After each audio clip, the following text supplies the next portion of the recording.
Hi everyone, welcome to Author Spotlight with BDD.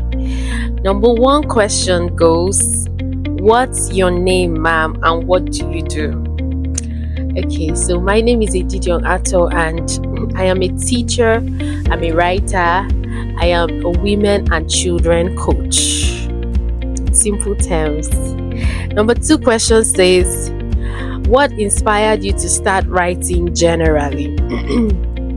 For this number two question, okay, I would say a short story of what I recall that happened in my primary school. So in this scenario, I was supposed to do something in the open assembly that morning. I think I was probably in my primary two or primary three at that time, and I was on a queue because we were a number of us that were supposed to do something or perform that day on the assembly. And I recall clearly that when it got to my turn, I was already shivering before it got to my turn because I was really, really shy. So when it got to my turn on the queue, I really did not have the right volume. I was talking in my stomach basically, and the teacher who was coordinating us screamed at me, shut me down, and told me to get out of the queue. It was really, really embarrassing. One of the most embarrassing moments I had in my life. At that point, it was like the ground should just open up and swallow me, because what? In front of the whole school, I felt so embarrassed, so afraid, and I was literally trembling. From that day on, something happened to me. I just felt like I lost the ability, or there was no ability in me to speak to a crowd or to do anything well. And I just felt like I messed it up for everyone, and it was a very bad day for me. And this memory is still very clear because of how much it affected me. And when I look back, I see that a lot of young children, a lot of teenagers, a lot of young adults, a lot of preteens suffer this same problem. They have had one scenario or one time in their life where someone shuts them down. They probably were trying to say something, maybe not in the way the adult wanted it, maybe not in the way their friends wanted them to say it, and they were shut down. And since that day, they struggled with low self-esteem, with lack of confidence, with not being able to speak before a crowd ever again, and so many other vices. And this is one of the reasons why I decided to write a book on it, because I understand the struggle of coming out from that place where you feel like you do not have a voice to actually having a voice. Fun fact that when I was graduating from my primary school in primary 5, that same thing that I could not do, I did it, and I did it before the whole school. I did not just do it because I wanted to do it. I was picked to do it. I was picked to do this thing, news broadcasting. That was our closing day, and I was picked to do news broadcasting.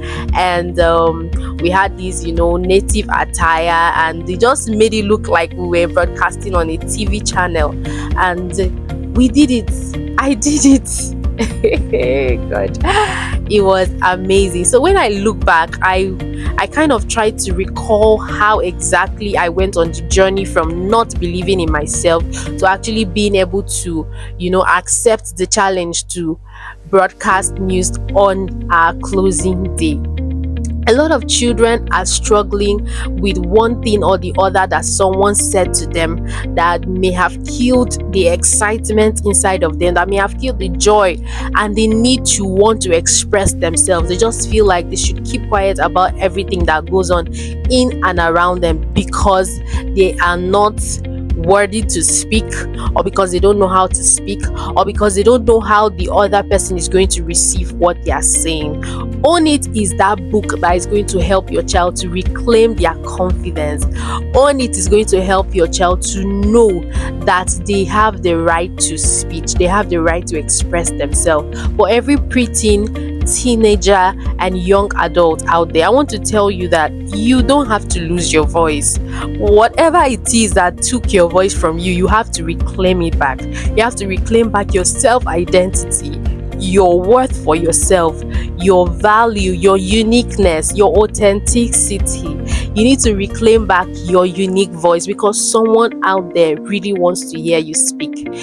There is something that you have to say that will affect so many lives, and it's only you that can say it the way it should be said. Okay, that's for number 2 question. So number 3 question here says, what is your book about and what inspired this particular book and who is it for? What's the book about? What inspired this particular book and who is it for? So what Own It is about accepting yourself for who you are. It's all about reclaiming your worth.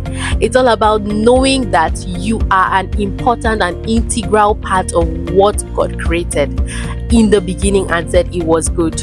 Like God created the heavens and the earth and every single thing and said it was good, and you were part of what he said was good. Yes. Own It is a book that helps you to understand that your color, your flavor, your vibration, your taste, your uniqueness, everything about you is so important, and it is part of what makes the world a better place. It's part of what makes the world what it is. Without you in this world, there is definitely something missing. When you understand that, you would know and embrace who you are without any apology for what any other person thinks. Now, second part of this question says, what inspired this particular book? So what inspired this particular book is that I got to realize that a lot of teenagers and children, it's so beautiful when you see them do something that they love doing with confidence. Like, people all over this world are, created with different talents, with different things that they love to do or can do. But there's this societal stereotype that makes you feel that if you cannot sing, or if you cannot dance, or if you're not, you're not good with mathematics, that you're not good enough. Meanwhile, there are so many talents out there that are even yet to be harnessed. Talents like drawing, talents like speaking to people, talents like different things that people love doing, but because they feel that they cannot do this particular thing that their mates can do, then they don't fit in. Not to even talk of the ones that are classified as nerdy in quotes.